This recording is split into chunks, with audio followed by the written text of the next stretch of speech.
Buenas tardes, bienvenidos a la Casa de la Juventud y Cultura. Esta actividad, que es la presentación del libro de Manuel Pedrosa Valverde, Pernales, el último bandolero, es una actividad que se enmarca dentro de la Feria del Libro, que con esta actividad terminamos. Han sido una serie de actividades que se han hecho con este motivo y hoy estamos encantados por lo interesante que debe de ser esta conferencia, de lo que nos va a hablar. El autor es, como ya he dicho, Manuel Pedrosa Valverde. Él ha sido militar de profesión, es licenciado en Matemáticas por la Universidad de Barcelona, profesor jubilado del Instituto del Área de Matemáticas. Ha publicado 3 libros anteriores y numerosos artículos de caza, actividad a la que es aficionado.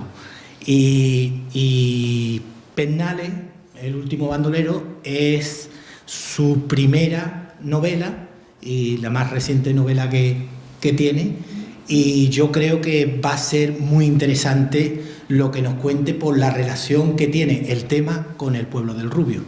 Muchas gracias por vuestra asistencia y yo lo recibiría con un fuerte aplauso.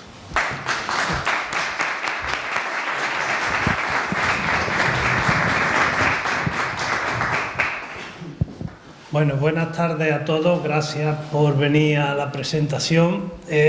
Me hace mucha ilusión ver aquí, aunque parece que somos poquitos, pero hace unos años en cualquier pueblo la presentación de un libro no hubiese atraído a muchas personas, y poco a poco la cultura va ganando puestos, y ya sabéis que un país y una región que tiene amor por la cultura es una región en desarrollo y con futuro y porvenir.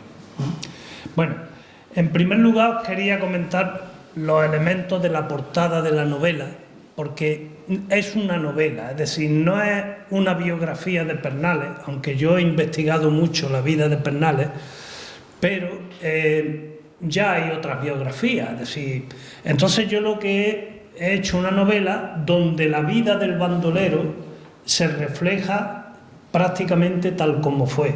Y luego hay una trama donde hay unos caciques, hay otros personajes, hay unos hechos que algunas veces pongo en nombre de otras personas porque descendientes de los que hicieron esos hechos todavía viven. Entonces, algunas veces, sobre todo en los hechos, digamos, más delictivos o digamos poco agradables, pues ahí cambio el nombre de los protagonistas, y en los que no fueron o no fueron especialmente desagradables, pues lo dejo puesto. Por ejemplo, le estaba comentando antes a Caro, la familia Carreira, que aparece 2 o 3 veces en la novela, eran unos caciques de mi pueblo. Luego se fueron a vivir a Antequera, pero tenían media vega Antequera, propiedad suya, y tenían 5 diputados en Cortes pagados por ellos. No era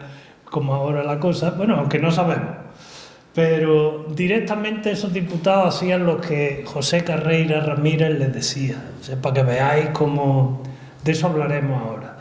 Pero volviendo a la portada de la novela, tiene un Winchester porque Pernales ya no era un bandolero de trabuco. Tenemos que tener en cuenta que actuó en 1905 a 1907 y ya había rifles más modernos, no eran trabucos.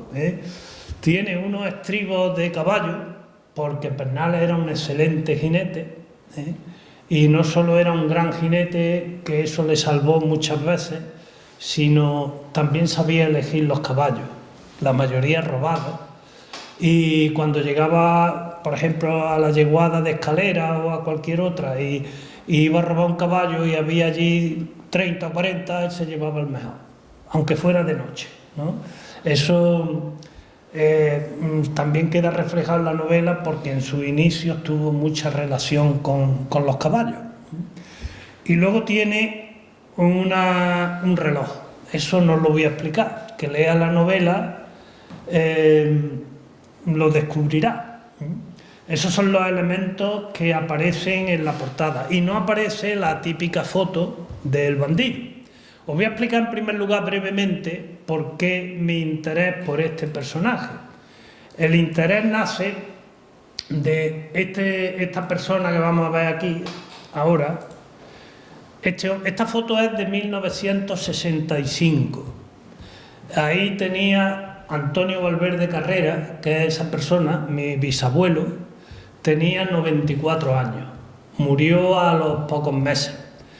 Trató varias veces con Pernales, bastante, porque él era el peón caminero que llevaba la carretera que hay entre Cuevas Bajas y Benamejí, pasando el puente incluso. Él mantenía ese tramo de carretera y por ahí pasó Pernales muchas veces, sobre todo cuando se llevó a su amante Conchilla a Cabra. El paso que tomaba era por ahí y coincidió con él varias veces. Y él me lo contaba, él murió cuando yo tenía 8 años y me contaba, Pernales se presentó un día en la casilla, porque él tenía una casilla pegada al Tejar, al pueblo del Tejar, y ahí llegaba, Valverde, hable el postigo que meta la yegua, que me vienen persiguiendo. Y metía la yegua allí, claro, porque cualquiera no le hacía caso a Pernales.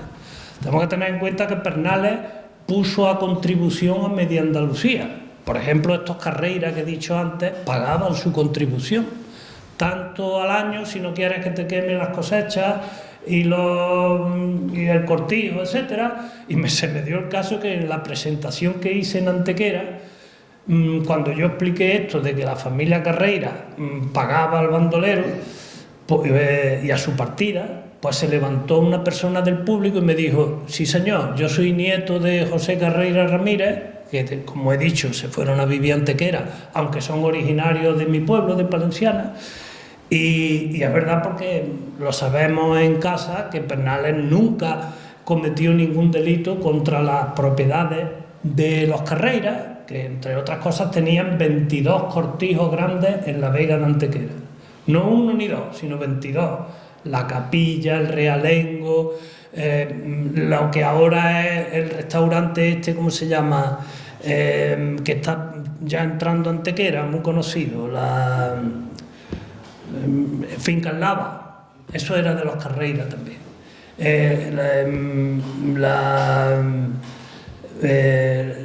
La Fuentezuela, 22 cortijos. En la Peña, ahí tenían, en la Peña de los Enamorados tenían una fábrica de electricidad que abastecía Antequera de electricidad. O sea, la mayor fortuna prácticamente de Andalucía, ¿no? Para tener 5 diputados a Cortes pagados por ellos. Bueno, pues mi bisabuelo estuvo en la guerra de Cuba, que también aparece en la novela, los desastres coloniales. España entonces se quitaba el hambre a guantazos. Había hambre y necesidad porque no tenía un duro no solo la gente, sino ni el país tampoco. Para que os hagáis una idea, un jornal valía una peseta en aquellos tiempos. En esta zona, en la Andalucía baja, había otras partes de Andalucía que eran un poco más alto. Y una docena de huevos valía una peseta. Es decir, que tenían para una docena de huevos trabajando de sol a sol.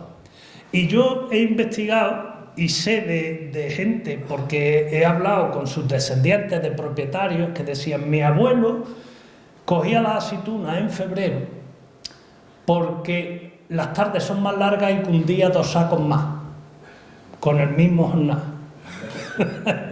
O sea, fijaros cómo estaba la cosa, ¿eh? Bueno, pues mi bisabuelo, este hombre, vino de Cuba hecho polvo porque había pasado lo que allí llamaban el vómito negro, que es la fiebre amarilla, que eso lo pasaron, de eso murieron un montón de soldados. De hecho, cuando venía el barco que traía uno de los barcos que traía a los soldados repatriados de Cuba a Cádiz, iban tirando cadáveres por la borda.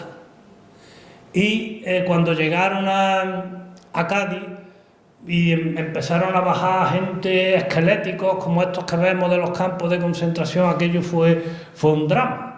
Tanto fue un drama que el gobierno, que como digo estaba en la última, no tenía un duro por todo lo que se había gastado en la guerra, pues a los que vinieron de Cuba, como a mi bisabuelo le dieron un trabajo.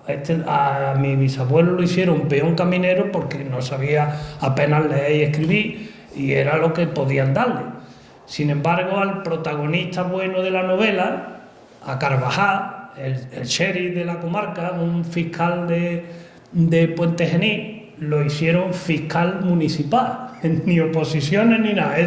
Era capitán en Cuba y cuando llega a Puente Genil, pues hay un documento que tengo yo por ahí, no sé si lo vamos a poder ver, donde aparece bueno, esta es la foto de Pernales, que es la única que tiene, que ya la habéis visto, ahora hablaremos sobre él, pero aparece los requisitos que había que tener para solicitar las plazas de fiscal municipal. Total, que el gobierno le fue entregando a los que venían de Cuba unos puestos de trabajo, bien fuera de peón caminero. En Cabra, por ejemplo, el ayuntamiento repartió unas tierras que tenía que todavía le llaman la asa de los de Cuba, a los soldados de Cabra que vinieron hechos polvo, con enfermedades y con cosas de esas. En aquel tiempo imperaba el caciquismo. El caciquismo no es como la gente se cree, que una persona acomodada con dinero fuera un cacique. Muchas veces era al revés. Es decir, una persona que era cacique, que era un representante del partido político, había dos partidos políticos, que eso queda reflejado en la novela, los conservadores y los liberales. Y durante la restauración borbónica, es decir, durante 20 o 30 años, iban alternándose cada 2 años en el poder, pero sistemáticamente. Ahora gobierno yo, ahora gobiernas tú, ahora gobierno yo, ahora gobiernas tú. Ahora eso no podía salir de la urna así automáticamente. Entonces, ¿qué hacían? Que tenían una red de representantes. Por ejemplo, en Sevilla estaba Rodríguez de la Borbolla, que era el abuelo del que fue presidente de la Junta.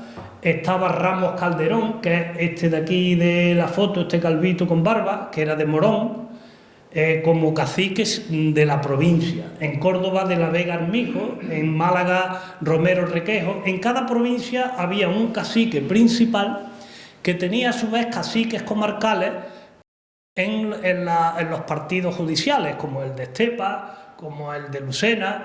Y eso a su vez tenía unos delegados también caciques en los pueblos, y muchos de ellos hicieron dinero por la política, en el sentido de que como España no tenía dinero ni para funcionarios de Hacienda, los impuestos los recaudaban los ayuntamientos. Entonces, ¿qué hacían? Había un impuesto que se llamaba el de consumo, que era parecido al IVA de ahora, y se recaudaba los ayuntamientos. Y como resulta que el alcalde lo ponía al cacique, porque era del partido político que había tocado, y el secretario del ayuntamiento también, pues al final la mitad de la recaudación del impuesto de consumo se lo llevaba él.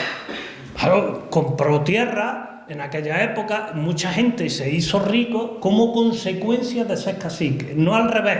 No es que los ricos fueran caciques como mucha gente piensa, era más bien al revés, sino que el poder lo detentaban los caciques, representantes de los partidos políticos en las comarcas.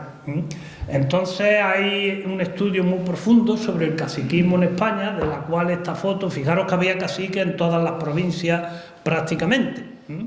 Y bueno, hay hechos como que aquí, no voy a decir el sitio, pero muy cerca de aquí, en unas elecciones, pues llegó el cacique, que ya había comprado una finca grande, y a mediodía se llevó la urna del colegio electoral a su cortijo para que votara a la gente que tenía allí trabajando, para no tener que dejarle el día o las horas que fueran libres, y luego trajo la urna otra vez. Claro. Y aparte el cacique decía, mira, porque el gobierno le mandaba unos diputados que tenían que salir, los diputados entonces no eran por provincia, eran por comarca. Es decir, había diputados por Estepa, por Écija, y le decían, tiene que salir este.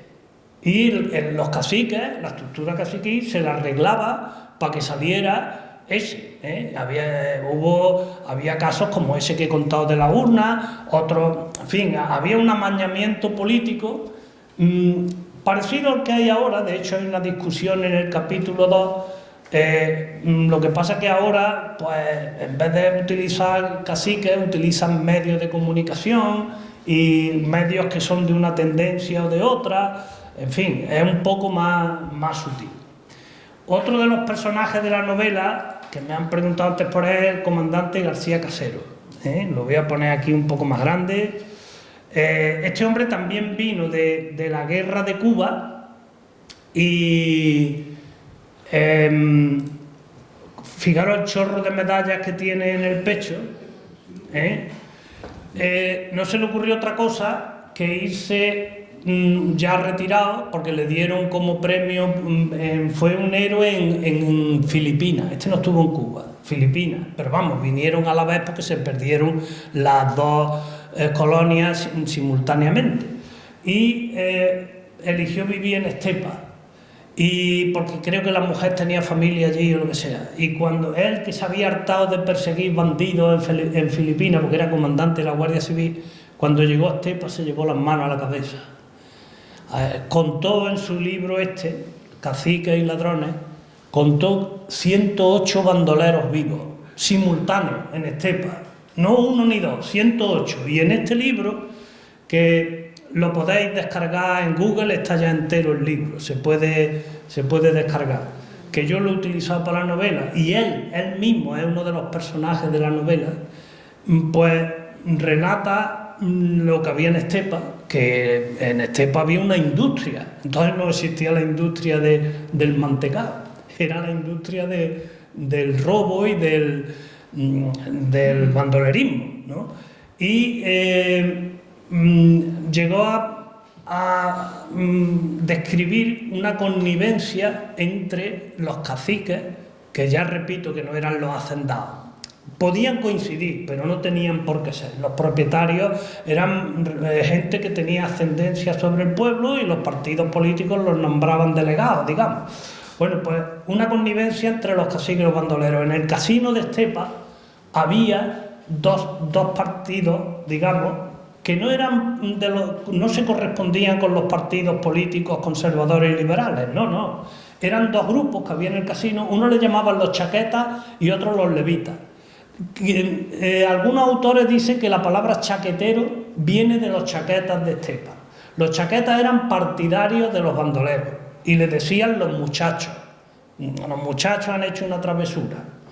Cuando a lo mejor habían, como el robo de Villamartín, que salió hasta en los periódicos de Londres, que llegaron a robar 250.000 pesetas de la época, cuando un cortijo valía 20 o 25.000 pesetas.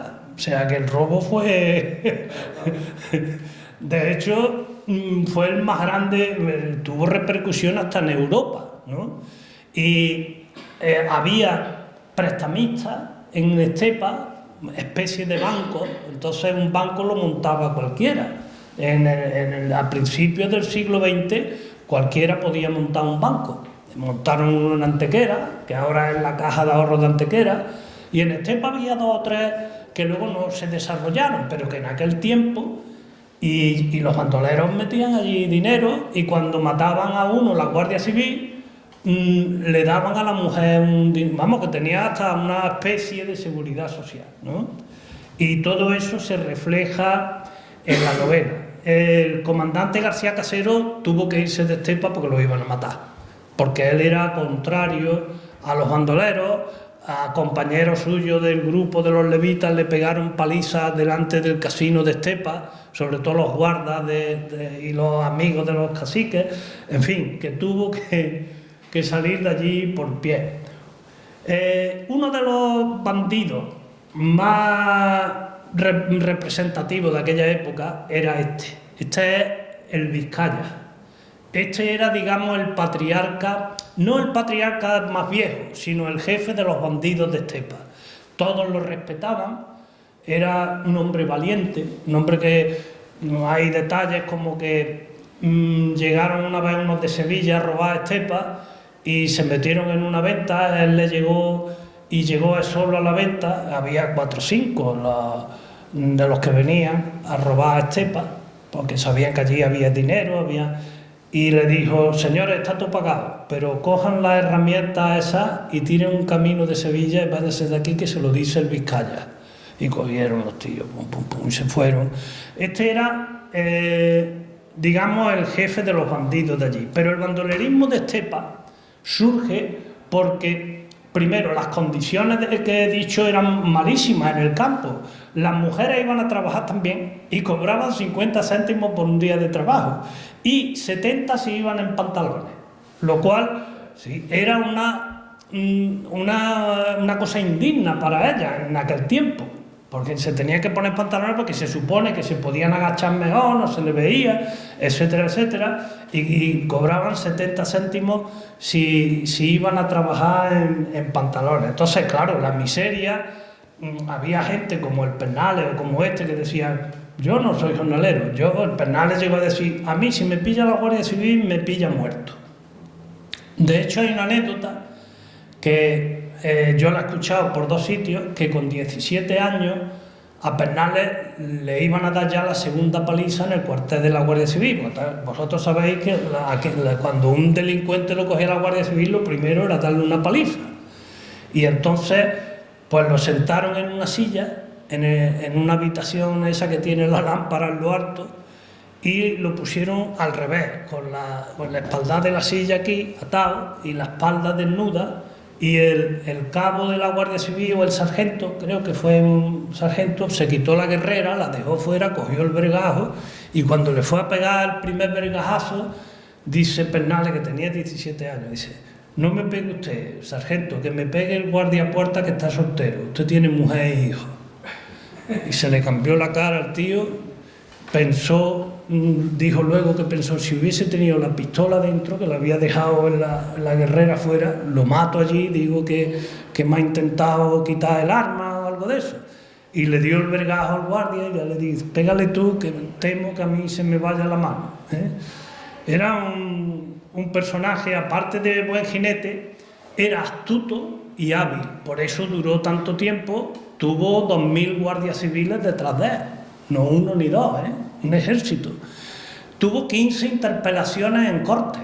En las Cortes de Madrid, los políticos de la oposición le decían al ministro La Cierva, que era entonces ministro de Gobernación: usted es un inútil, ¿cómo un tío solo no lo pueden coger, o 2 o 3 que llevaba de compañeros, no lo pueden coger 2000 guardias civiles? Claro, no lo podían coger porque la gente de los cortijos le temían todo. Tanto era así que llegaba a cualquier cortijo y le ponían de comer, le pienso para el caballo. En la Coronela, habréis oído hablar de ese cortijo, está ahí cerca de Marchena, que era del torero Antonio Fuentes Zurita. Ahí llegaba él y lo atendía como si fuera un marqués. Que quería ir de cacería, iba de cacería, comer, beber, lo que quisiera, el caballo, cambiaba el caballo porque el dueño le tenía dicho que a Pernales lo que fuera, porque ya os digo que puso a contribución a toda, desde Jaén hasta Málaga. Bueno, este por ejemplo era otro de la banda. Lo que pasa que este lo mató la Guardia Civil más pronto. Este era Eusebio Páez el Chato. Tuvo un percance con Pernales. Este es el escapulario que con un balazo aquí, que cuando lo mató la Guardia Civil atravesó un escapulario que llevaba de la Virgen de los Remedios. Y tuvo un percance con Pernales en una casa de prostitutas por una mujer, y sacaron las navajas. Y Pernales, que no era especialmente valiente, le dijo al Chato: es que tu navaja es más grande. Y el otro cogió la navaja, la pisó y la partió. Dice: ya estamos los dos iguales, con media navaja de la hoja. Dice: bueno, pues no, para ti la mujer esa, que yo me voy. O sea que no rehuía el enfrentamiento directo, sin embargo luego era astuto y sobre todo cruel. Aquí en el Rubio se sabe que le pegó una paliza buena a uno porque pretendió a su novia también. Lo que no sé, en la novela queda reflejado, pero yo le he puesto un nombre un nombre ficticio, porque no sé el nombre de ese hombre, pero era un hombre, porque la Conchilla, la del rubio, era una mujer guapa, elegante y sobre todo culta. Cuando se fue con Pernales, se sabe que tenía encima de la mesa un libro que a ella le gustaba leer, que se titulaba Jaime el Barbudo, que era la historia de un bandolero. Ella tenía un poco a los bandoleros idealizados, es decir, eran gente que había salido del pueblo llano, que se había rebelado contra la situación económica y social que había entonces. Y coincidió que Pernales se acercó por aquí, la enamoró y venía 2 o 3 veces hasta que se la llevó. Vamos, no es que la secuestrara, ella se fue de voluntad suya. Y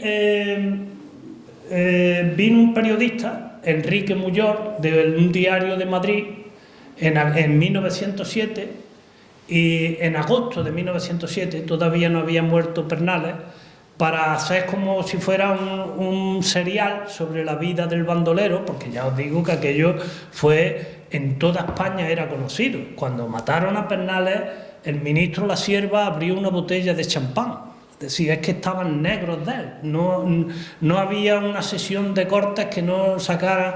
Pero hombre, y claro, en Andalucía, la Baja, esta parte, la gente salía al campo armado, que de hecho el Winchester que tenía Pernales se lo cambió a uno de mi pueblo, de Palenciana, por una escopeta que él llevaba. Pernales llevaba una escopeta de martillo que tenía uno de los cañones, una de las agujas percutoras rotas, y asaltó a Francisco de Paula Jiménez, palencianero que tenía dinero, iba de Palenciana a la estación de Casariche a pagar lo que fuera, pero el dinero lo llevaba uno delante, vestido de jornalero, con una burra que no levantaba sospechas. Entonces lo registró Pernales y le dijo, se llamaba igual que Francisco de Paula: bueno, ya que no llevas nada, dame el rifle y las balas y toma mi escopeta. Y esa escopeta, que estuvo en Palenciana muchos años, es la que está ahora en el Museo del Ejército. Se puede ver en una vitrina la escopeta del bandolero Pernales. Y se llevó el Winchester, con lo que tuvo, por ejemplo, dio un asalto en Córdoba. Ahora os contaré eso. Pero volviendo al tema, en el rubio, lo que fue enamorar a esta mujer, que luego vinieron por ella. Fijaros, voy a poner el periódico. El 10 de septiembre de 1907 detuvieron en el Rubio a Conchilla. Esto, vamos, venía una sesión de guardias civiles a detener a una pobre muchacha con una niña chiquita. Y aparte ella no había hecho nada, ¿no? Pero eran las cosas de esa época. Es decir, esa época era, no podemos juzgarla. De hecho, la novela tiene una moral que hoy día nos llevaríamos las manos a la cabeza.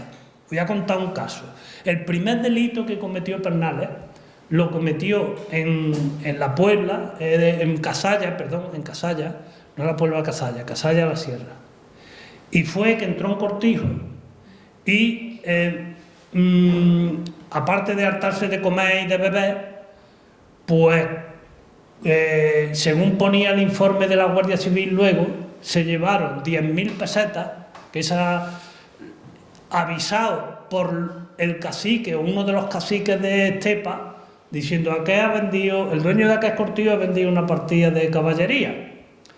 Vete allí que tiene el dinero y me da a mí luego un tanto por ciento. Esa era la connivencia entre los caciques y los bandoleros que pone de manifiesto el comandante García Casero en su libro. Total, que fueron allí y se llevaron 10.000 pesetas y una roba de morcilla, según el informe de la Guardia Civil. Pero el peor delito que cometieron, que fue que violaron los 3 a la mujer del dueño, no lo reflejó la Guardia Civil por no hacerle mal al marido, por no dejarlo en mala posición, Claro, eso hoy día sería impensable, pero en aquellos tiempos decía la Guardia Civil, bastante tiene este hombre con esto, ahora vamos a poner para que se entere todo el mundo. Luego el juez se lo sacó a la mujer. Pero es para que veáis la moral de la época, como no era la misma que la que hay ahora.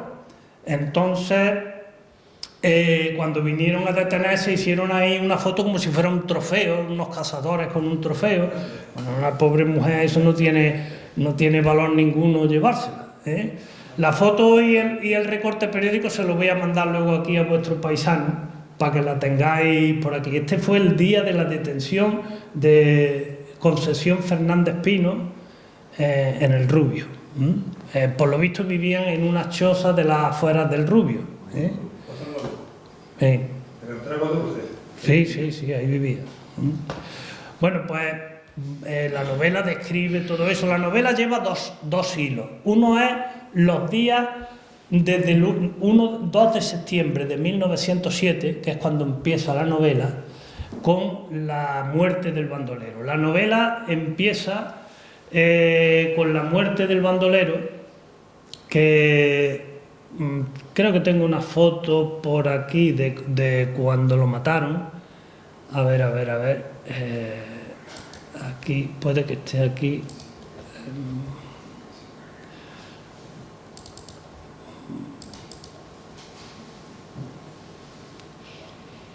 Bueno, está puesta aquí. En el capítulo primero está puesta, ahí lo veis, el cadáver de Pernales y el niño de Lara cuando los mató la Guardia Civil en Alcaraz, Sierra de Alcaraz. Y lo mató porque Pernales era un fanfarrón y le ofreció un cigarro. Él iba camino de Valencia a reunirse con Conchilla, la del Rubio, para huir a Argentina, como hizo el Vivillo. Se fue a Argentina y murió allí. Y había mandado a la mujer en el tren, porque él no podía ir ya en el tren, habían difundido las fotografías. Decía el Vivillo, a nosotros nos mató el alambre, a los bandoleros. El alambre era el teléfono y el telégrafo. La familia Carreira tenía en cada uno de los cortijos teléfonos. Y cuando los veían venir, llamaban a la Guardia Civil, claro.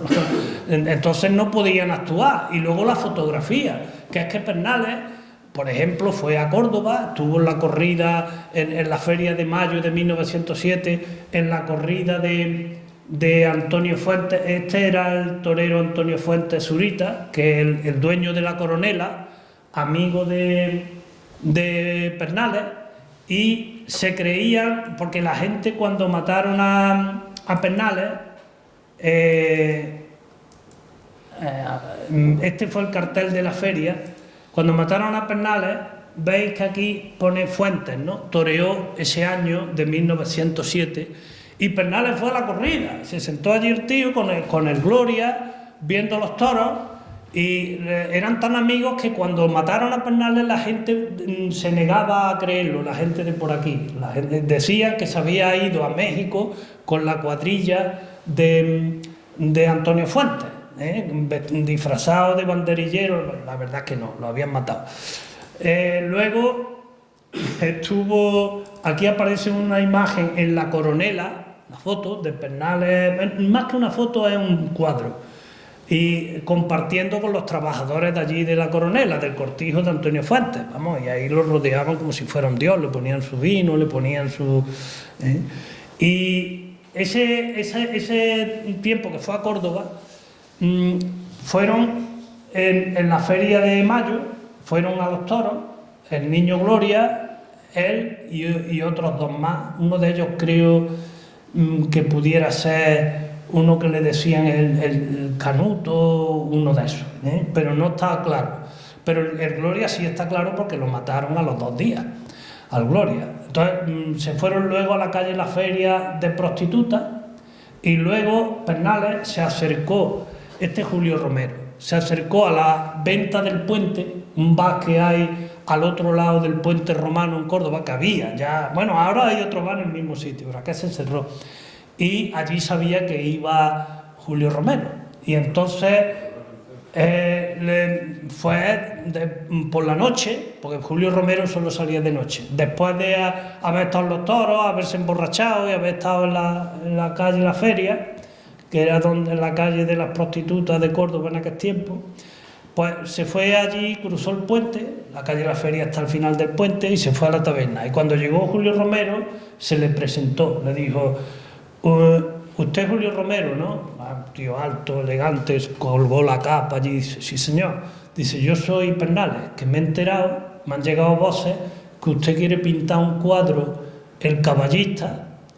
Tenéis que saber que en aquel tiempo la palabra caballista y bandolero eran sinónimos, querían decir lo mismo. Es decir, que a los bandoleros se les llamaba caballistas también, ¿eh? Hoy día no.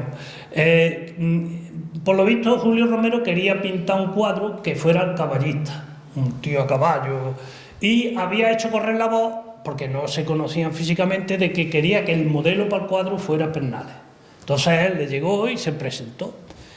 Y cuando Julio Romero lo vio, que medía 1,49 m y era más bien ancho y chico, dijo: pues la verdad que yo no voy a pintar ya ese cuadro. Yo voy a seguir pintando mujeres, y nunca pintó el cuadro del caballista, ¿eh? Bueno, pues después de eso se fueron, estando en Córdoba, se le acabó el dinero y se fueron a darle un atraco, nada más y nada menos que a un diputado a Cortes por Córdoba, a Juan de Dios Porras Aguayo. Y este hombre era Juan de Dios Porras Aguayo, lo asaltaron en su coche de caballo. El otro llevaba un rifle, de los primeros rifles automáticos, debajo del asiento, y hizo mano así a bajarlo. Y Pernales sacó entonces, según describió luego en la denuncia, un rifle americano. Era el Winchester, que lo había cambiado al de mi pueblo, porque esto fue finales de mayo, la feria de mayo de Córdoba es a finales de mayo. Y al otro le cambió el rifle el 20 de mayo por ahí. Y lo encañonó y dice: no muevas que te frío a tiro. Entonces el otro levantó la mano, le robaron, pero inmediatamente fue a dar parte a la Guardia Civil de Córdoba, salieron detrás de ellos, y en la Sierra Córdoba hubo un tiroteo y mataron al Gloria, al niño Gloria, de un tiro en el pecho, que por lo visto el que lo mató no fue la Guardia Civil, sino un guarda de la finca, porque fue el que le dieron luego la recompensa de 900 pesetas. Ahí cayó su lugarteniente. Eso fue en mayo de 1907. Y él murió a finales de agosto de 1907. Esta es la parte del periódico El Defensor de Córdoba, donde describe Pernales en la provincia, el tiroteo, todo eso que os acabo de contar, y la muerte del Gloria. Y total, que al final él lo matan, como digo, que es cuando empieza la novela, lo matan prácticamente ya que se iba para Valencia para coger el barco, y en Albacete le dio un cigarro a un guarda, dice: fúmatelo tranquilo que te lo da Pernales. Y ya fue, dice así, con que Pernales, pues yo voy a denunciarte. Y denunció a la Guardia Civil. Esta fue la partida que mató a Pernales. A caballo el teniente Aro, el guardia Segovia, de aquí, el cabo Villascusa, el guardia Redondo y el guardia Codina. Fueron los que salieron detrás de él por la Sierra de Alcaraz y los pillaron comiendo. La Guardia Civil puede contar lo que quiera, pero los mataron comiendo, porque unos momentos antes la habían comprado a una señora de allí, de un cortijo, media docena de huevos, y al niño Lara, cuando llevaban el cadáver del sitio que lo mataron al juzgado de Alcaraz, se le iban cayendo trozos de huevo duro de la boca al muerto. Es decir, no tuvieron tiempo de defenderse. Pero bueno, claro, la Guardia Civil decían que había habido tiroteo porque ellos llevaban una recompensa más alta si lo habían matado en acto de combate que que sentados comiendo, como fue la realidad. Por medio de todo eso, el protagonista bueno de la novela es este señor. Esta foto es la única que... Bueno, hay dos, miento, de Carvajal. Carvajal era el fiscal de Puente Genil, como he dicho, pero además era como un sheriff. Él llegó a pedir permiso al gobernador de Córdoba para perseguir a los bandoleros fuera de Puente Genil.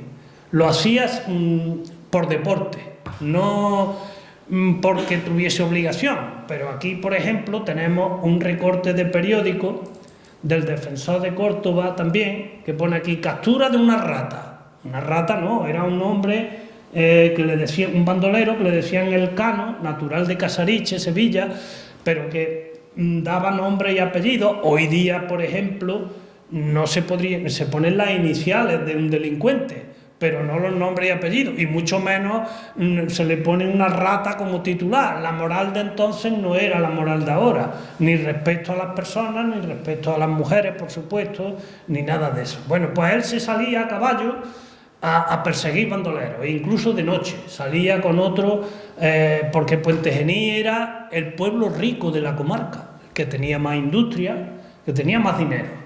Entonces, los bandidos de Estepa, la mayoría de los golpes los daban en Puente Genil. Y el fiscal de Puente Genil, que era este, estaba negro de ellos. Y salía, se tiroteó con pernales varias veces. Y llegó a más salvaje todavía. Vamos a ver, aquí... No, este no. Voy a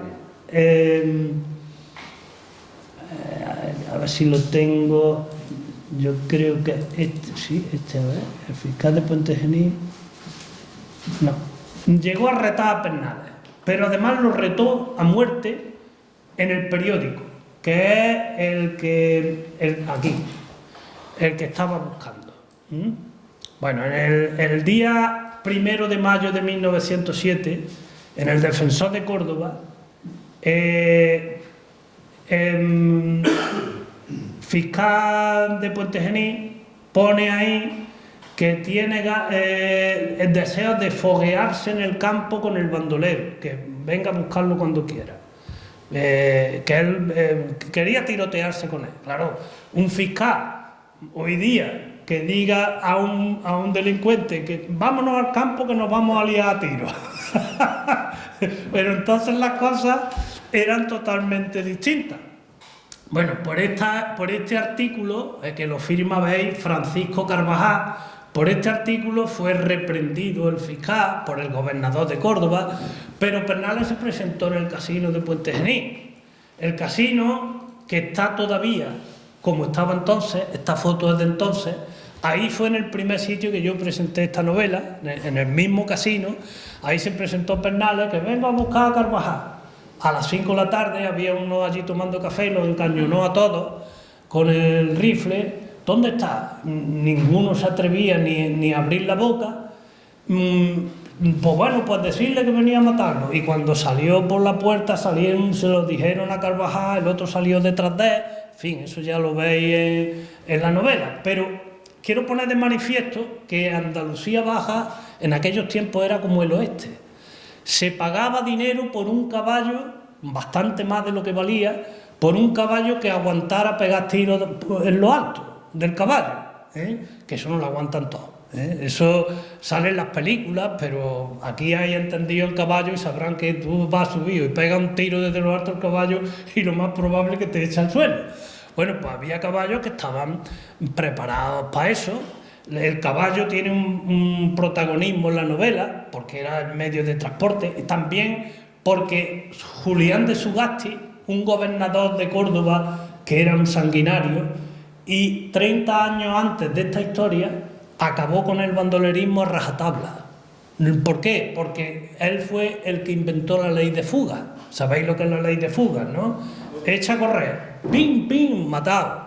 Entonces, los bandoleros de Estepa, de los últimos coletazos, por eso pongo el último bandolero, porque en esa época fueron los últimos bandoleros. La palabra bandolero viene de banda, que actuaban en banda, que iban a caballo, sí, como toda la vida. Esa época fue la última, 1907. Cuando matan a Pernales, ya los que hubo después, que la Guardia Civil le llama bandoleros, pero ya no eran bandoleros, como Pasos Largos, era un furtivo que actuaba solo, que no iba a caballo, es decir, no tenía las características de bandolero.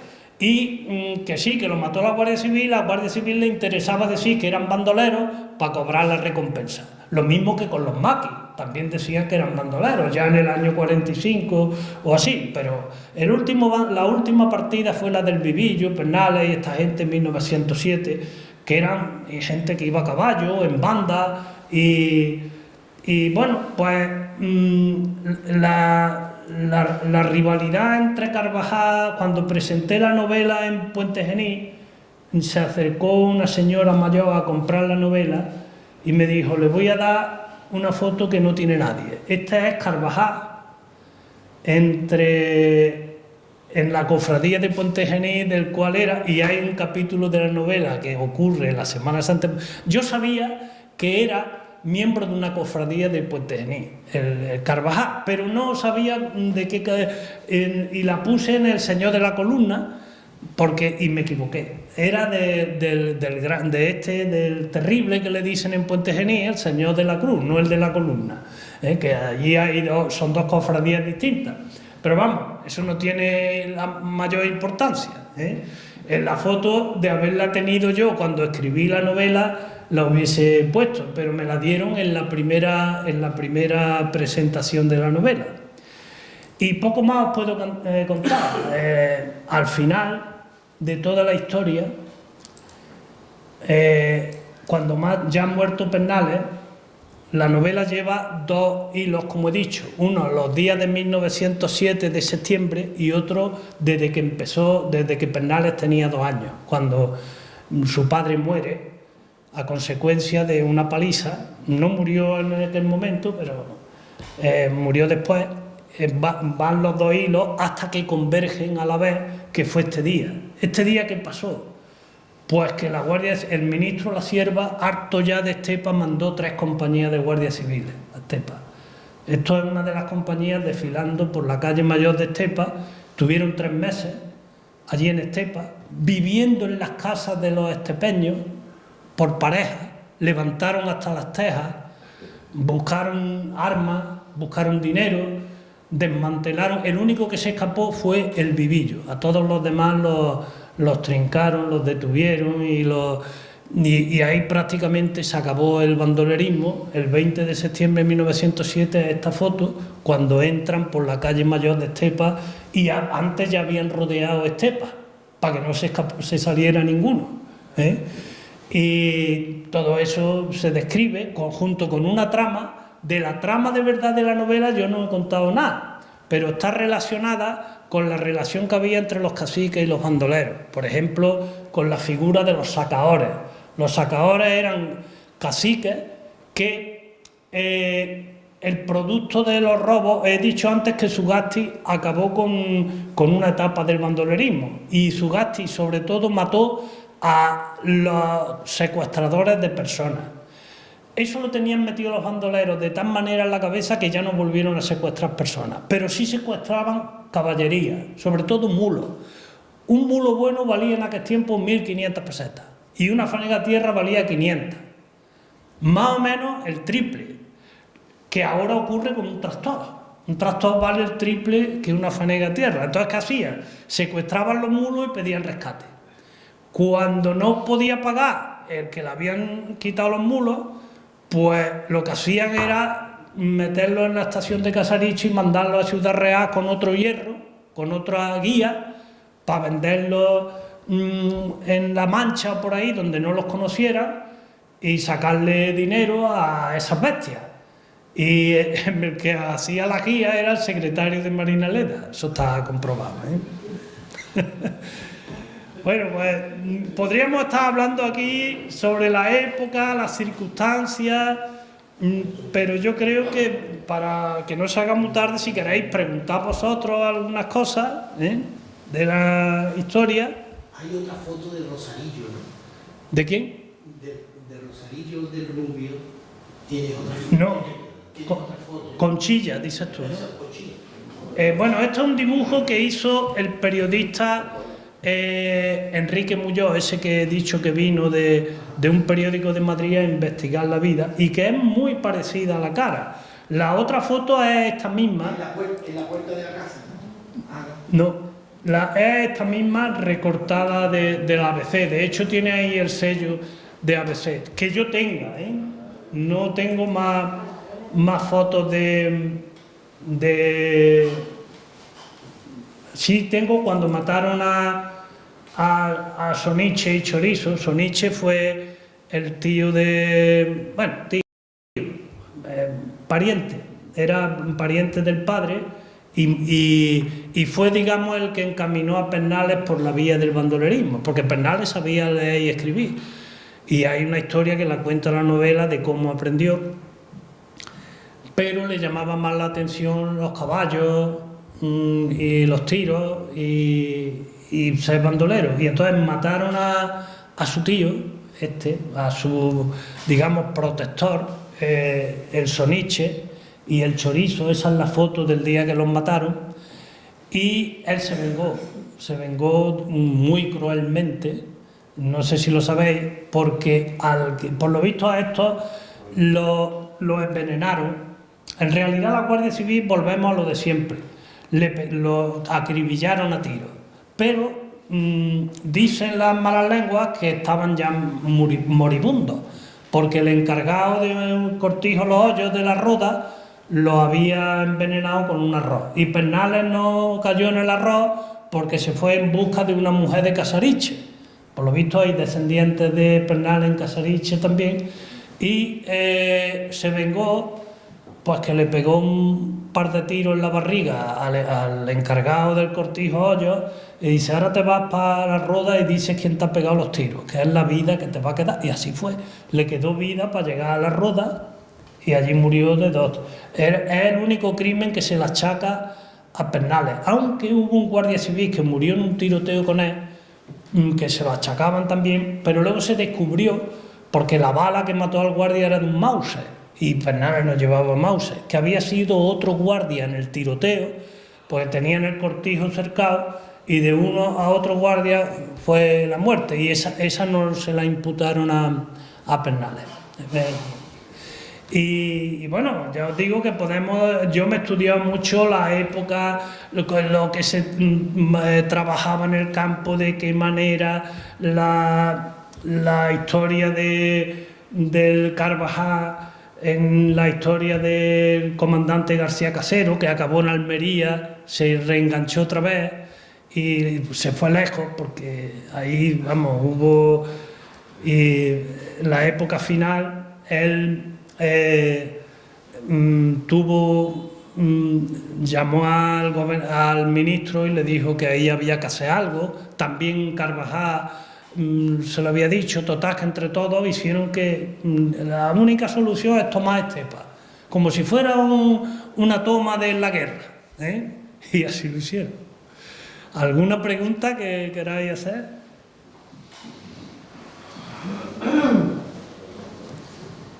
Si podría ahondar un poco más en la relación de los ayuntamientos con bandoleros. Mira, partiendo de que en Estepa los bandoleros eran auténticos señores. De hecho, otra de las cosas que hizo que florecieran mucho los bandoleros en Estepa fue que había uno, era Juan Caballero, muy anterior, que fue indultado por el rey, porque no podía con él, cometió crímenes, robos. Entonces era compañero Juan Caballero del Tempranillo. Y lo que hizo Juan Caballero fue volverse a su pueblo con un montón de dinero y vivir como un señor. Le regalaba a la Virgen de los Remedios las joyas de oro más importantes que tiene la Virgen, que es la más venerada de Estepa. Y entonces mucha gente de Estepa quiso emular la figura de Juan Caballero, que acabó siendo, digamos, el guardaespaldas del cacique principal de allí de Estepa. Esa fue una de las relaciones. Es decir, los bandoleros eran como el brazo armado de los caciques.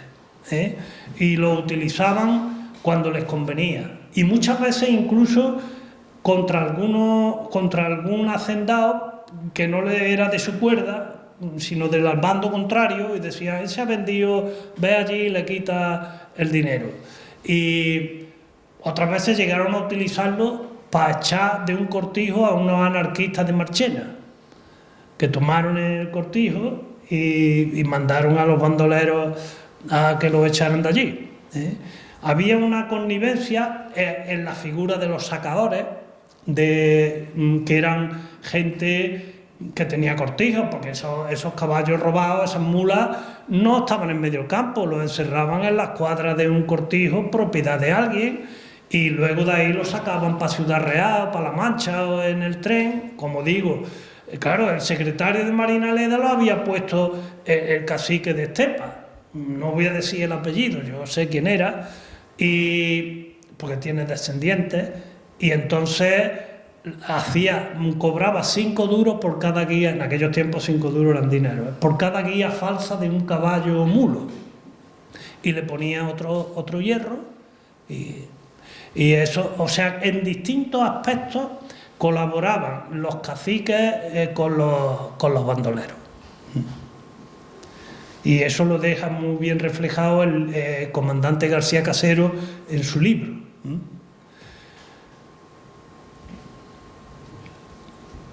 No sé si eso responde a tu pregunta.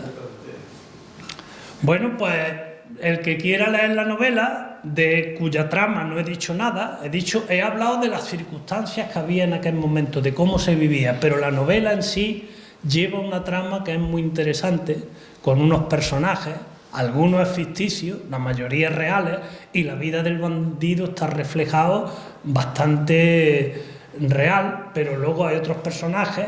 En la novela histórica siempre hay que respetar lo que fue verdad y está comprobado, y meter la trama que entretiene, que divierte, en medio de lo que no se puede comprobar, que es lo que yo he intentado hacer. Y poco más.